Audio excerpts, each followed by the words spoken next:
Okay. അപ്പൊ 8ാമത്തെ lesson പാഠം 8 വിതുരോപദേശം അല്ലെ, വിതുരരുടെ ഉപദേശമാണ് വിതുരോപദേശം. അപ്പൊ ഇത് തുഞ്ചത്ത് രാമാനുജൻ എഴുത്തച്ഛൻ്റെതാണ്. ഏതിനെടുത്താൻ നോക്കി നിങ്ങള്? മഹാഭാരതം കിളിപ്പാട്ടിനെടുത്താണ് അല്ലെ.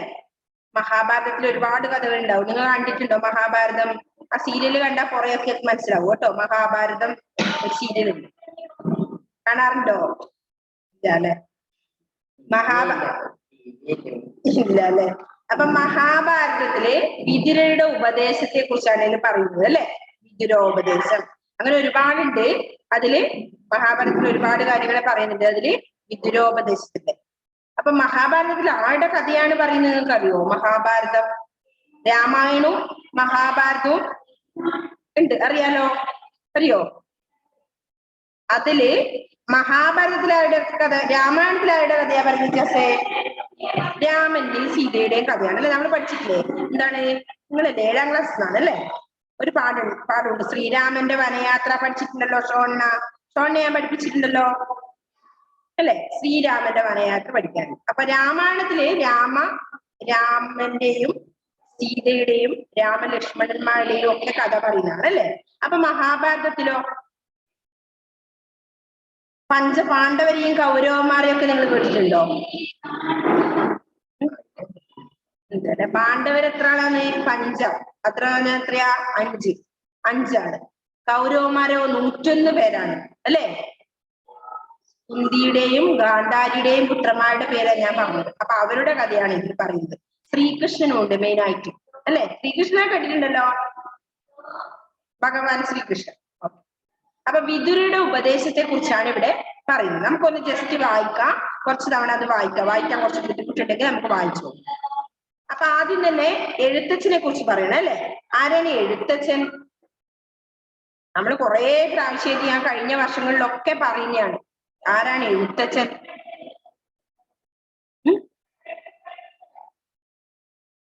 ആരും അറിയേയില്ലേ രാമാനുജൻ എഴുത്തച്ഛനെ പറ്റി? നിങ്ങൾ കേട്ടിട്ടേ ഇല്ലേ?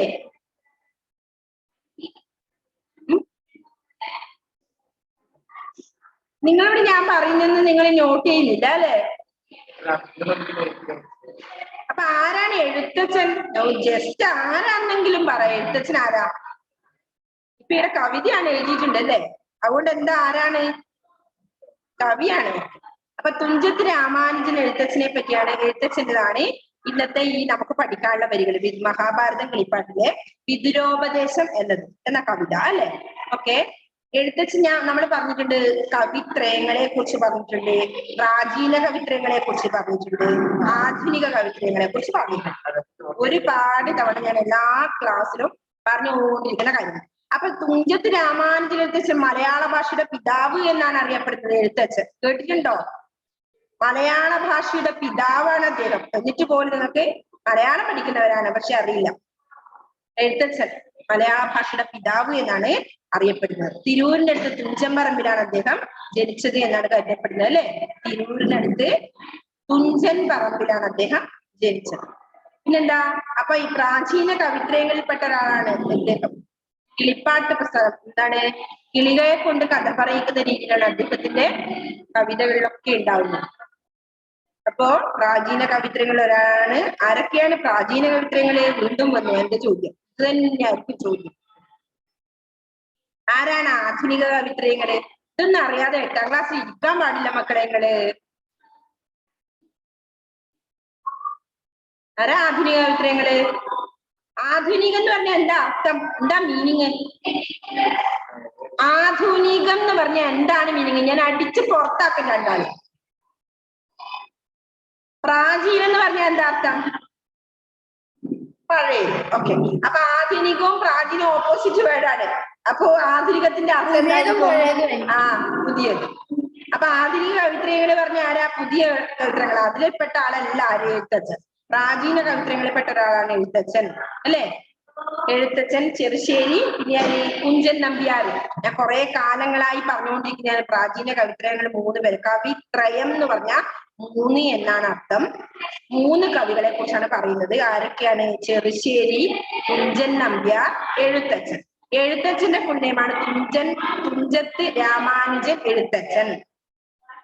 ചെറുശ്ശേരി അറിയാലോ, കൃഷ്ണഗാഥ എന്ന മഹാകാവ്യം കൊണ്ട് പ്രശസ്തനായ ആളാണ്. ആരെ? ചെറുശ്ശേരി.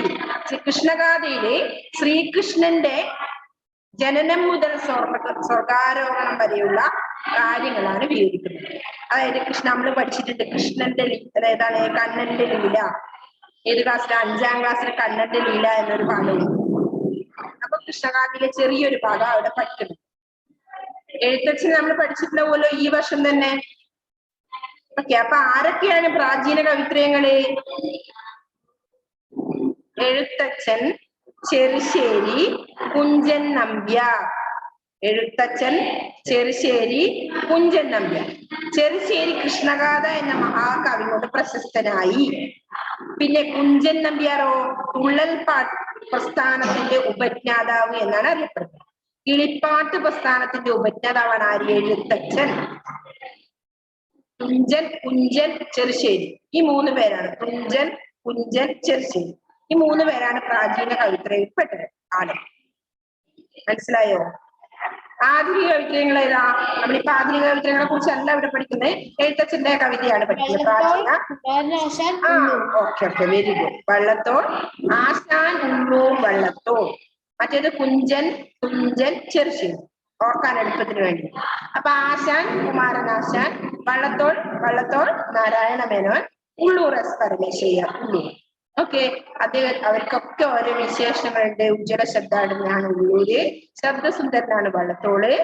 പിന്നെയോ ആശാൻ ആശയഗംഭീരനാണെന്ന് ഞാൻ കഴിഞ്ഞ കുറെ ക്ലാസ്സുകളിലായിട്ട് നിങ്ങളോടും പറയുന്നുണ്ട്, എല്ലാ ക്ലാസ്സുകാരോടും പറയുന്നുണ്ട്. അല്ലെ? ഓർത്തു വെക്കുക. ഇതൊക്കെ നിങ്ങൾക്ക് ഉപകരിക്കും. ഒരു PSC എക്സാമിനെങ്കിലും നിങ്ങൾക്ക് മലയാള ഭാഷയുടെ പിതാവ് ആര്? ഭാവിയിൽ എന്തായാലും ഉപകരിക്കും. ആര്? എഴുത്തച്ഛനാണ്. ഓക്കെ, അപ്പൊ എഴുത്തച്ഛന്റെ മഹാഭാരതം കിളിപ്പാട്ടിലെ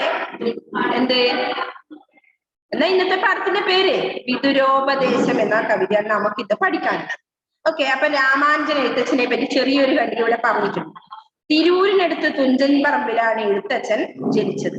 16ാം ശതകത്തിലാണ് അദ്ദേഹം ജീവിച്ചിരുന്നത്. ആധുനിക മലയാള ഭാഷയുടെ പിതാവാണ് അദ്ദേഹം. കേട്ടോ, ആധുനിക മലയാള ഭാഷയുടെ പിതാവാണ് അദ്ദേഹം.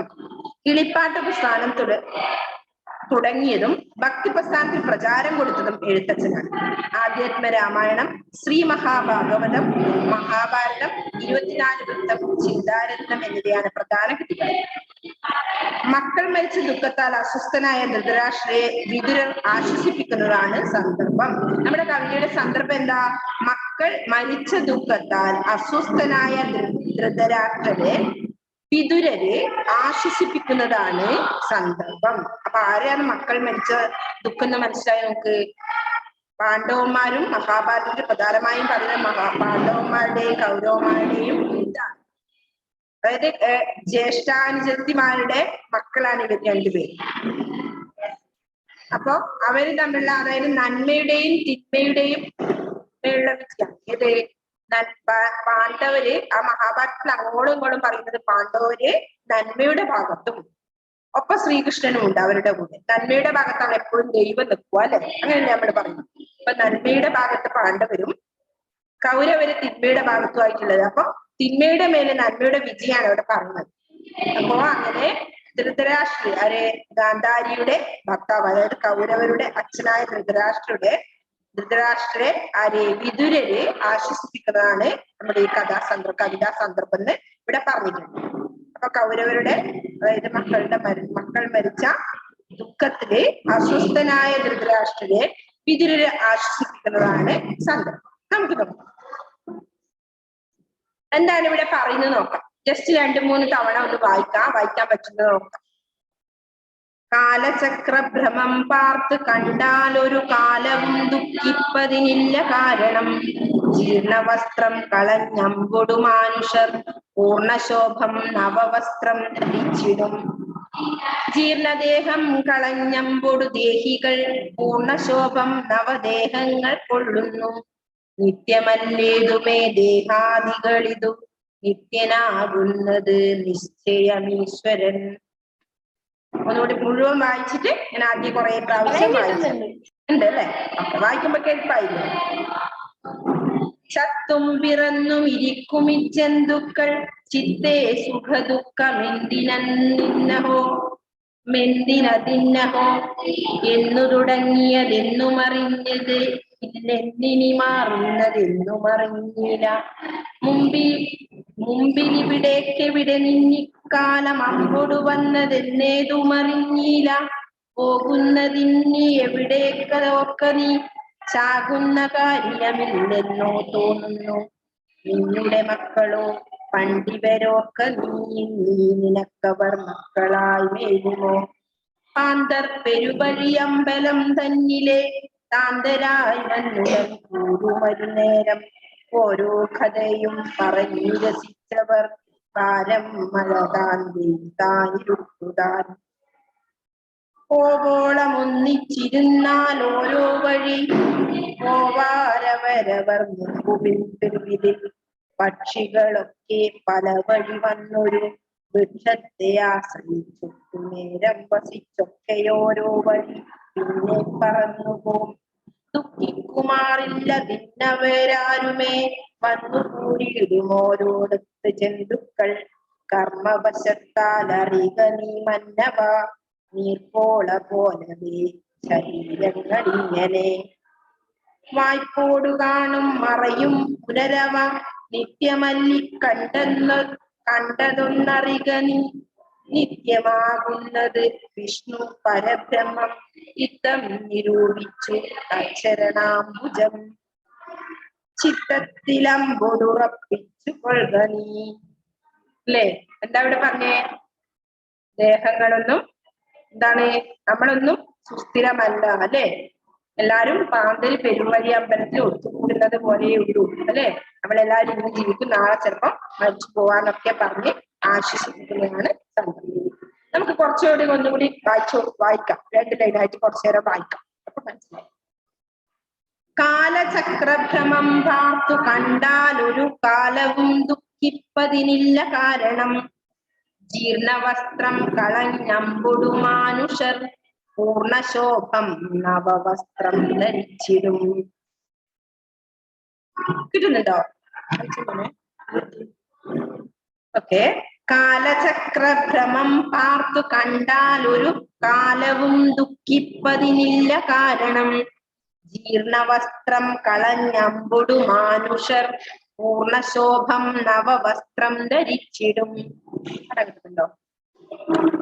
കാലചക്രഭ്രമം പാർത്ത് കണ്ടാലൊരു കാലവും ദുഃഖിപ്പതിനില്ല കാരണം.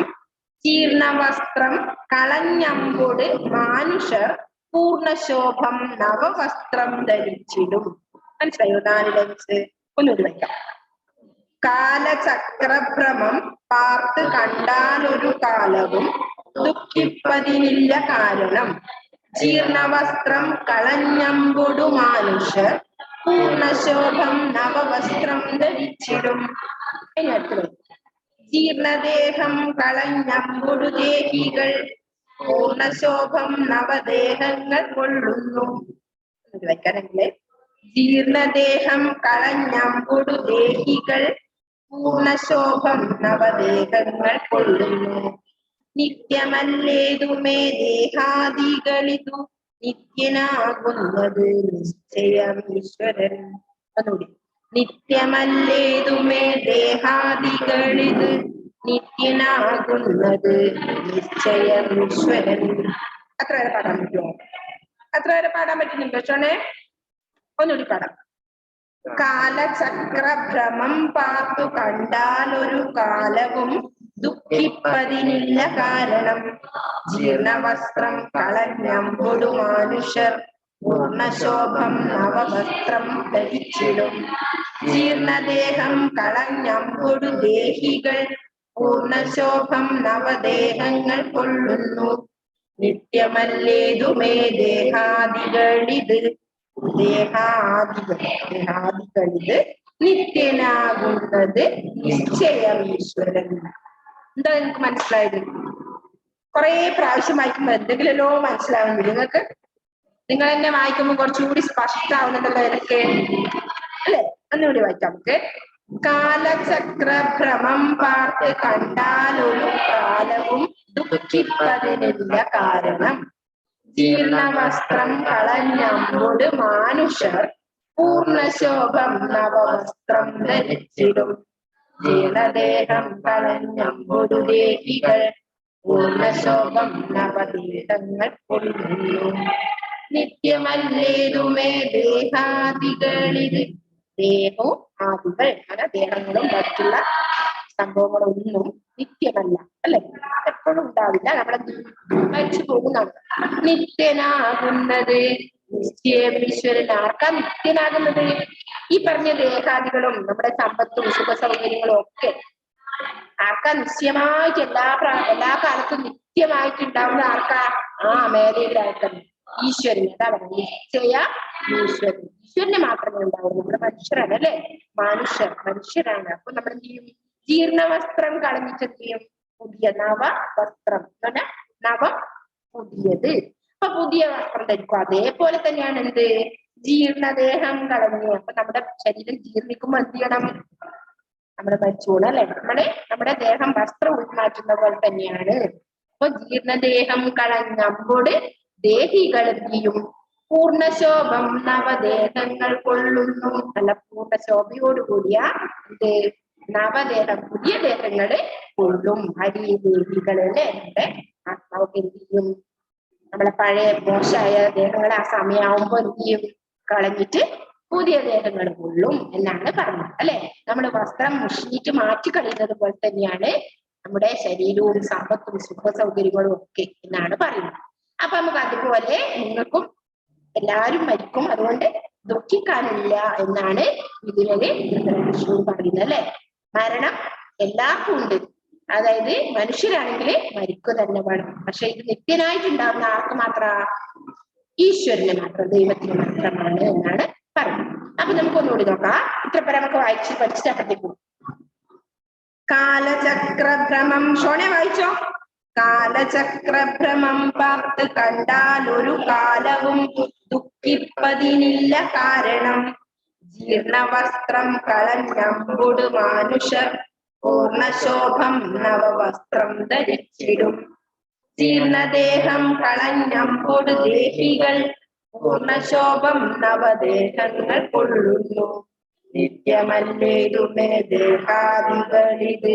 നിത്യനാകുന്നത് നിശ്ചയമീശ്വരൻ. അപ്പൊ ഇതേപോലെ എന്നിട്ട് ഒരു തത്വം കൂടെ പറയാണ് കവി. എന്താ പറയുന്നത്? ഇതിലെ ഭാഷയിലൂടെ ധൃതരാഷ്ട്രക്ക് സമാധാനം കൊടുക്കുന്ന രീതിയിൽ അവസാനം പറയാനുണ്ട്. നിത്യമല്ലേതുമേ ദേഹാദികളിത്. ദേഹങ്ങളും സർവസമ്പത്തും ഒക്കെ നിത്യമല്ല. എന്താണ് ഇത്? നിത്യമായിട്ടിരിക്കുന്ന ആർക്ക് മാത്രമാണ്? ഈശ്വരനെ മാത്രമാണ് എന്നൊരു തത്വം കൂടിയാണ് അവിടെ നമുക്ക് സൂചിപ്പിച്ചിരുന്നത്, അല്ലെ? അപ്പൊ ഒന്നുകൂടി വായിക്കാം. ഇത്ര വരെ വായിക്കാൻ പഠിച്ചോ? അന്ന് വായിച്ചേ. വായിച്ചോ. കാലചക്രഭ്രമം പാർത്ത് കണ്ടാലൊരു കാലവും ദുഃഖിപ്പതിനില്ല കാരണം. ജീർണവസ്ത്രം കളഞ്ഞമ്പൊടു മാനുഷ്യർ പൂർണ്ണശോഭം നവവസ്ത്രം ധരിച്ചിടും. ജീർണദേഹം കളഞ്ഞമ്പൊടു ദേഹികൾ പൂർണ്ണശോഭം നവദേഹങ്ങൾ കൊള്ളുന്നു. നിത്യമല്ലേതുമേ ദേഹാദികളിത്. നിത്യനാകുന്നത് നിശ്ചയം. Okay, very good. അപ്പൊ അടുത്തിരുന്ന് പഠിക്കുന്നതിന് കുറച്ചും കൂടെ മാറ്റുണ്ട് കേട്ടോ. ഷോണെ ഷോണ് വായിച്ചേ. കാലചക്രഭ്രമം പാർത്തു കണ്ടാലൊരു കാലവും ദുഃഖിപ്പാനില്ല കാരണം. ദുഃഖിപ്പതിനില്ല കാരണം. ജീർണവസ്ത്രം കളഞ്ഞ അമ്പോടു മാനുഷ്യ പൂർണ്ണശോഭം നവവസ്ത്രം ധരിച്ചിടും. ജീർണദേഹം കളഞ്ഞ അമ്പോടും ദേഹികൾ പൂർണ്ണശോഭം നവദേഹങ്ങൾ കൊള്ളുന്നു. നിശ്ചയമല്ലേതുമേ ദേഹാദികളിത്. നിത്യനാകുന്നത് ഈശ്വരൻ. Okay, very good. അപ്പൊ നമുക്ക് ഒന്നുകൂടി വായിക്കാം. നല്ല വൃത്തി പഠിച്ചിട്ട് രണ്ടുപേരും. കാലചക്രഭ്രമം പാർത്ത് കണ്ടാൽ ഒരു കാലവും ദുഃഖിപ്പതിനില്ല കാരണം. ജീർണവസ്ത്രം കളഞ്ഞമ്പൊടു മാനുഷർ പൂർണ്ണശോഭം നവവസ്ത്രം ധരിച്ചിടും. ജീർണദേഹം കളഞ്ഞമ്പൊടു ദേഹികൾ പൂർണ്ണശോഭം നവദേഹങ്ങൾ കൊള്ളുന്നു. നിത്യമല്ലേതുമേ ദേഹാദികളിത് നിത്യനാകുന്നത് നിശ്ചയമീശ്വരൻ. അപ്പൊ എന്താ പറഞ്ഞേ? കാലചക്രഭ്രമം കണ്ടിട്ട് ആരും വാർത്ത് കണ്ടാല് എന്ത് ചെയ്യേണ്ട? ആ കാലം ഒന്നും ദുഃഖിച്ചിട്ട് ഒരു കാര്യമില്ല. പിന്നെന്താ പറഞ്ഞേ? ജീർണ വസ്ത്രം കളഞ്ഞ അമ്പുട് മനുഷ്യര് ജീർണ വസ്ത്രം, അതായത് മോശം, ജീർണം എന്ന് പറഞ്ഞാല് മുഷിഞ്ഞത് അല്ലെ ജീർണിച്ചത്, വസ്ത്രം കളഞ്ഞ അമ്പുട് മനുഷ്യര് പൂർണ്ണശോഭമായ, അതായത് നല്ല ഭംഗിയുള്ള ശോഭ, നല്ല ഭംഗിയുള്ളത് നവവസ്ത്രം ധരിക്കുന്നത് പോലെ ഇവിടെ ധരിച്ചിട്ട് പറഞ്ഞാല് നമ്മള് അണിയുന്നത് അല്ലെ, വസ്ത്രം ധരിക്കലില്ലേ. പിന്നെ ധരിക്കുവാന്നുള്ളതിന് വേറെയും മീനിങ് ഉണ്ട് കേട്ടോ മക്കളെ, അതുകൂടി പറയണം ഇവിടെ. അടുത്ത നമുക്ക് അതൊന്നും വരുന്നില്ല. അപ്പൊ ധരിക്കുക എന്നുള്ള ഒന്ന് മനസ്സിലാക്കുക എന്ന അർത്ഥത്തിൽ വരുന്നുണ്ട് ധരിക്കുക. പക്ഷെ നമ്മൾ ഇവിടെ ചോദിക്കുന്നത് പറയുന്നത് എന്താ? ദേഹത്തില് വസ്ത്രം ധരിക്കല്, വസ്ത്രം എന്ന് പറഞ്ഞാൽ അണിയുന്നത് അല്ലെ, ഉടയാടെല്ലാം നമ്മൾ ധരിക്കും വസ്ത്രം. അപ്പൊ ധരിക്കുക, മനസ്സിലാക്കുക, അങ്ങനെ ഒരുപാട് അർത്ഥങ്ങളുടെ വഹിക്കുക, എടുക്കുക, ഉടുക്കുക, മനസ്സിലാക്കുക. ഇത്രയും മീനിങ് ഏതിനുണ്ട്? ധരിക്കുക എന്ന പദത്തിനുണ്ട്. പക്ഷെ നമ്മളിവിടെ ഉപയോഗിക്കുന്ന ഏതാ? ഉടുക്കുക അല്ലെ, ഇവിടെ ഉടുക്കുക എന്നാണ്. അപ്പൊ അണിയുക എന്നൊക്കെ മനസ്സിലായിട്ട് ഉടുക്കുന്നത്. അപ്പോ പൂർണ്ണശോഭം നവവസ്ത്രം ധരിച്ചിടും, പുതിയ വസ്ത്രം നമ്മൾ ധരിക്കുന്നത് പോലെ, നല്ല വൃത്തിയുള്ള വസ്ത്രം ധരിക്കുന്നത്. ജീർണദേഹം കളഞ്ഞമ്പൊടു ദേഹികൾ പൂർണ്ണശോഭം നവദേഹങ്ങൾ കൊള്ളുന്നു. അതേപോലെ തന്നെ പൂർണ്ണശോഭമായ ദേഹികൾ എന്ത് ചെയ്യുന്നു? പുതിയ ദേഹങ്ങളെ കൊള്ളുന്നു. നിത്യമല്ലേതുമേ ദേഹാദികളിത് നിത്യനാകുന്നത് നിശ്ചയം ഈശ്വരൻ. അപ്പൊ ഇതൊക്കെ നമുക്കാർക്ക് നിത്യമല്ല. പതിവാക്യം ഇവിടെ തോന്നുന്നു ഏതാ? ഇത് അല്ലെ, ഞാൻ എന്താ പറഞ്ഞേ? നിത്യമല്ലേതുമേ ദേഹാദികളിത്, ഇത് ഞാൻ പറഞ്ഞു പാടുന്ന ഒരു ഇതു ഉച്ചിലാണുള്ളത്. ഇതു നിത്യനാകുന്നത്. അപ്പൊ ഇതൊക്കെ എന്ത്? നിത്യമല്ല. ആർക്ക്? നമുക്കല്ല അല്ലെ, മനുഷ്യർക്കല്ല, മറ്റുള്ള വിചാരങ്ങൾക്ക് ഒന്നുമല്ല. പക്ഷെ നിത്യനാകുന്ന ആർക്ക് മാത്രമാണ്? ഈശ്വരനുമാണ്. നിശ്ചയം ഈശ്വരൻ. നിശ്ചയം എന്ന് പറഞ്ഞാൽ സ്ഥിരമായിട്ട് അവർക്കുള്ളത് അല്ലെ, നിശ്ചയ ഈശ്വരൻ എന്നാണ് പറഞ്ഞത്. അത്ര പല ലൈൻസ് മനസ്സിലായോ മക്കളെ? വൃത്തിക്ക് ഓക്കെ ആണോ? യെസ്. അടുത്ത നമ്മൾ എടുക്കണോ? അല്ല, എടുക്കാം അല്ലെ. പിന്നെ പാർത്തു കണ്ടാൽ ഒരു കാലം ദുഃഖിപ്പതില്ല. പാർക്കും ഒരുപാട് അർത്ഥങ്ങളുണ്ട്. വസിക്കുക, ശ്രദ്ധിക്കുക, കാണുക, വിചാരിക്കുക അല്ലെ. അപ്പൊ നമ്മൾ ഉപയോഗിക്കുന്നതാണ് നമുക്ക് ഇന്ന് മനസ്സിലാക്കുന്നത് കേട്ടോ. പക്ഷെ ഇതൊക്കെ നിങ്ങൾക്ക് ഭ്രമം കണ്ടോ? കാലചക്ര ഭ്രമം. ഭ്രമം എന്ന് പറഞ്ഞാൽ എന്താ? ഭ്രാന്ത്, തെറ്റിദ്ധാരണ, കറക്കം, വിസ്മയം എന്നൊക്കെ പറയാറുണ്ട്. ഭ്രമം നമ്മളെ ഭ്രമണം, മറ്റേ ഇത് ഗ്ലോബൊക്കെ ഭ്രമം ചെയ്യുന്നില്ലേ? സൂര്യൻ ഭൂമിയെ ചുറ്റുന്നു. എന്താ പറയാ? ഭൂമി അക്ഷരത്തിൽ കറങ്ങുന്നു ഒക്കെ. അതേപോലെ ആ ഭ്രമമില്ലേ, അതെവിടെയാ? കറക്റ്റാണ് അവിടെ. അപ്പൊ ഇവിടെ കാലചക്രഭ്രമം പാന്ത് അല്ലെ. കാലചക്രഭ്രമം പാർത്ത് കണ്ടാൽ ഒരു കാലവും ദുഃഖിപ്പതിനില്ല. കാരണം ജീർണവസ്ത്രം കളഞ്ഞമ്പൊടു മനുഷ്യർ പൂർണ്ണശോഭം നവവസ്ത്രം ധരിച്ചിടും. ജീർണദേഹം കളഞ്ഞമ്പൊടു ദേഹികൾ പൂർണ്ണശോഭം നവദേഹങ്ങൾ കൊള്ളുന്നു. നിത്യമല്ലേതുമേ ദേഹാദികളിത് നിത്യനാകുന്നത് നിശ്ചയം ഈശ്വരൻ. അപ്പൊ നമ്മുടെ കഥാസന്ദർഭം എന്താന്നാ പറഞ്ഞ നമ്മള്? ആരുടെ? മക്കള് മരിച്ച ദുഃഖത്തില് അസ്വസ്ഥനായ ധൃതരാഷ്ട്രരെ വിതുരര് ആശ്വസിപ്പിക്കുന്നതാണ് കഥാസന്ദർഭം എന്ന് പറഞ്ഞു. അതുകൊണ്ടാണ് ഇതൊക്കെ പറഞ്ഞത് അല്ലെ. അപ്പൊ നിങ്ങൾ അത് ഓർമ്മയിൽ വെക്കണേ. ഇനി ചത്തും പിറന്നും ഇരിക്കുമി ജന്തുക്കൾ ചിത്തേ സുഖ ദുഃഖമെന്തിനതിന്നഹോ എന്നു തുടങ്ങിയതെന്നുമറിഞ്ഞതില്ലെന്നി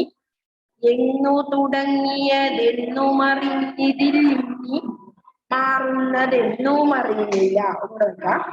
ചത്തും പിറന്നും ഇരിക്കുമി ജന്തുക്കൾ ചിത്തേ സുഖ ദുഃഖമെന്തിനഹോ. ആ രണ്ട് ലൈൻസ് വായിച്ചോ. ചത്തും പിറന്നു വായിച്ച മക്കളെ. ചത്തും പിറന്നും ഇരിക്കുമി ജന്തുക്കൾ ചിത്തേ സുഖ ദുഃഖമെന്തിനതിന്നഹോ. മനസ്സിലായോ? ചത്തും പിറന്നു എന്ന് പറഞ്ഞതല്ല അല്ലെ. ചത്തു ചാവുക എന്നാണ് പിറക്കല് ജനിക്കല്. മിരിക്കുമി ജന്തുക്കൾ എല്ലാ ജന്തുക്കളും എന്ത് ചെയ്യും? ചത്തും പിറന്നിട്ട് തന്നെ അല്ലെ ജനിക്കുന്നുണ്ട്. അതോടൊപ്പം തന്നെ മരിക്കുന്നുണ്ട്. അതോടൊപ്പം അല്ല, കുറെ നാളുകൾ ജീവിച്ച് മരിക്കും അല്ലെ. ചിത്തേ സുഖ ദുഃഖം എന്തിനതിന്നഹോ അല്ലെ. ചിത്തം അർത്ഥം മനസ്സ്. അപ്പൊ സുഖ ദുഃഖം എന്തിനതിനഹോ. അപ്പൊ ഇങ്ങനെ നമ്മള് കുറെ കാലം ജീവിക്കും, ആ സമയത്ത് ഇങ്ങനെ അപ്പൊ ചിത്തം എന്ന് പറഞ്ഞാൽ മനസ്സ്. നമ്മൾ കുറെ കാലമായിട്ട് പഠിച്ചു. ചിത്തം മനസ്സ് സുസ്ഥിരം, സ്ഥിരമായി അല്ലെ. ചത്തും പിറന്നും ഇരിക്കുമി ജന്തുക്കൾ ചിത്തേ സുഖ ദുഃഖമെന്തിനതിന്നഹോ. എന്നു തുടങ്ങിയതെന്നുമറിഞ്ഞതിൽ ഇനി മാറുന്നതെന്നുമറിഞ്ഞില്ല. എന്നു തുടങ്ങിയതൊന്നും അറിയില്ല. ഇത് ഈ ജനിക്കലും മരിക്കലും അല്ലെ. അപ്പൊ എന്നു തുടങ്ങിയതെന്നുമറിഞ്ഞതില്ലിനി മാറുന്നതെന്നു പറഞ്ഞത് എപ്പോഴാണ് തുടങ്ങിയതും അറിയില്ല, ഇതെപ്പോഴാണ് ഇനി മാറുന്നതും ഒന്നും അറിയില്ല അല്ലെ. ജനിക്കും മരിക്കും, അതെങ്ങനെയാ? ജന്തു സഹജമാണ് അല്ലെ. അതാണ് പറഞ്ഞത്. ജന്തു പറഞ്ഞാൽ എല്ലാ ജീവജാലങ്ങളും അങ്ങനെയാണ്. ഇത് പിറക്കുന്നുണ്ട്, അത് കഴിഞ്ഞ് കുറച്ചാൾ നമ്മൾ ജീവിക്കും. അക്കാലത്ത് നമ്മൾ എന്തൊക്കെ അനുഭവിക്കും? സുഖവും ദുഃഖവും ഒക്കെ അനുഭവിക്കും. എന്നിട്ട് എന്ത് ചെയ്യും? മരിക്കും അല്ലെ. അപ്പൊ ഇത് എന്നാണ് തുടങ്ങിയതെന്നോ, എന്നാണ് ഇത് അവസാനിക്കോ, എന്നാണ് ഇത് മാറുക എന്നൊന്നും അറിയില്ല അല്ലെ. ഇതൊരു ഇങ്ങനെ ഒരു രീതിയായിട്ട് പോകുന്നുണ്ട് അല്ലെ. ഇതൊക്കെ ജന്തു സഹജമായ ഒരു ഒരു ഉപാസനയായി അങ്ങനെ പോകുന്നുണ്ട് എന്നാണ് പറഞ്ഞത്. അപ്പൊ ഒന്നുകൂടി ആലോചിക്കണം. ചത്തും പിറന്നും ഇരിക്കുമി ജന്തുക്കൾ ചിത്തേ സുഖ ദുഃഖമെന്തിനതിന്നഹോ. എന്നു തുടങ്ങിയതെന്നും അറിഞ്ഞതിൽ മാറുന്നതെന്നും അറിഞ്ഞില്ല. വായിക്കുമ്പോൾ അല്ലെ. എന്നു തുടങ്ങിയതെന്നും അറിഞ്ഞതില്ലെനി എല്ലിന്നുണ്ട്. എന്നു തുടങ്ങിയതെന്നും അറിഞ്ഞതിൽ എന്നിനി മാറുന്നതെന്നും അറിഞ്ഞില്ല. അപ്പോഴേ ചത്തും വായിച്ചോ ചോണേ മട്ടോ. ചത്തും പിറന്നും ഇരിക്കുമി ജന്തുക്കൾ ചിത്തേ സുഖ ദുഃഖമെന്തിനതിന്നഹോ.